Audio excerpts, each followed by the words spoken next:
Hillary Clinton sat for a closed-door deposition today in the House Epstein investigation, and before she even walked in, she came out swinging, accusing Republicans of using her to distract from what she says is the real story: Donald Trump's ties to Jeffrey Epstein. And at the same time, you've got the DOJ just admitting that it's reviewing whether files were improperly withheld, files that reportedly include FBI interviews where a survivor accuses the president of sexually abusing her as a minor. So yeah, we got to dive into it. Starting with Hillary, right? She released her opening remarks on social media before the deposition even began today, and she didn't hold back. Hillary went directly at committee chairman James Comer, calling the entire hearing partisan political theater and saying, "Let me be as clear as I can. I do not have information regarding the criminal activities of Jeffrey Epstein and Ghislaine Maxwell." And she said this before. She claims that she doesn't recall ever meeting Epstein and says that she never visited any of his homes or properties. She also argued that it was unfair that she was compelled to appear in person when the majority of law enforcement officials subpoenaed in this investigation were allowed to simply submit written statements. And Hillary actually submitted one herself, but was still threatened with contempt charges. Right? And then in this, you had her turning her focus to Trump, saying this institutional failure is designed to protect one political party and one public official rather than to seek truth and justice for the victims and survivors. She also pointed out that the Trump administration has gutted resources for investigating trafficking crimes, calling that a tragedy and scandal worthy of its own investigation. Right? And then you had Hillary laying out what she thinks a serious committee would actually be doing. And that included getting to the bottom of reports that the DOJ withheld FBI interviews in which a survivor accused the president of the United States heinous crimes, as well as subpoenaing anyone who asked which night there would be the wildest party on Epstein's island. With maybe your sharpest line being, if this committee is serious about learning the truth,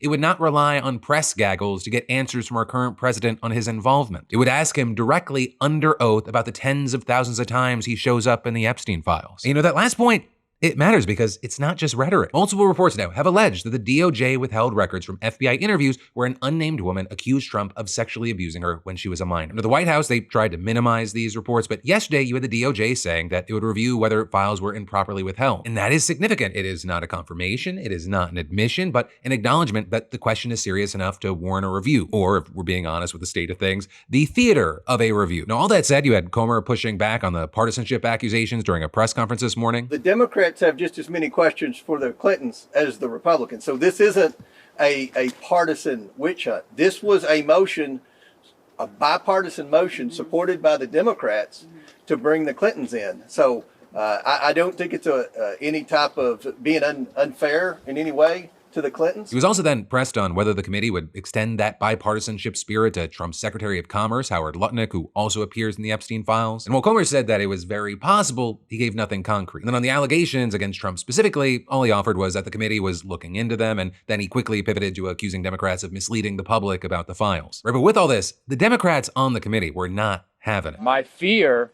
is we're here today as part of a political exercise, part of a long-running fever dream where Republicans want to lock up Secretary Clinton. At this very moment, the Department of Justice continues to lead a White House cover-up.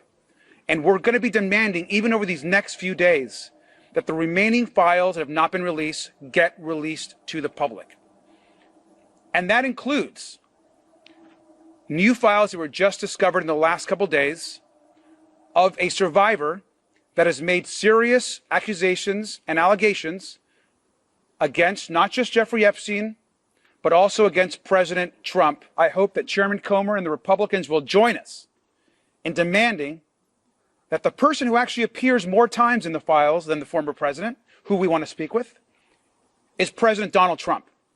And so let's get President Trump in front of our committee to answer the questions that are being asked across this country. And then also with this, because just we have ridiculous people in positions of power and apparently nothing can ever go smoothly. With the deposition hitting a snag early on when you had conservative media personality Benny Johnson tweeting a leaked photo from inside the closed-door hearing that was reportedly sent to him by Representative Lauren Boebert. And since this is closed-door testimony, images aren't authorized. The deposition had to be paused over this leak. And so with that, you had Hillary reportedly saying that if things are leaking online anyway, the press should be let into the room. You had Boebert defending Johnson, saying that he did nothing wrong and the deposition eventually resumed. Also with that, it's unclear why she shared the photo in the first place or whether anything further will come from it. But then, as far as what's next, the deposition, it's being videotaped, but it's not going to be released until later. You also have Bill Clinton testifying privately tomorrow, and by all accounts, his session will be more consequential. Bill has more concrete ties to Epstein and will likely be questioned about photos and files depicting him with redacted individuals. You also have Comer promising both depositions will be very long, especially Bill's. And so really we're in this waiting game. We'll get initial readouts from representatives as they step out of the room and then eventually the footage itself. And so, the real question at that point will be whether what different members say happened matches what we actually see, or whether both sides or one side end up spinning from the moment they walk out the door. And then, of course, we get to do the whole thing again tomorrow with Bill.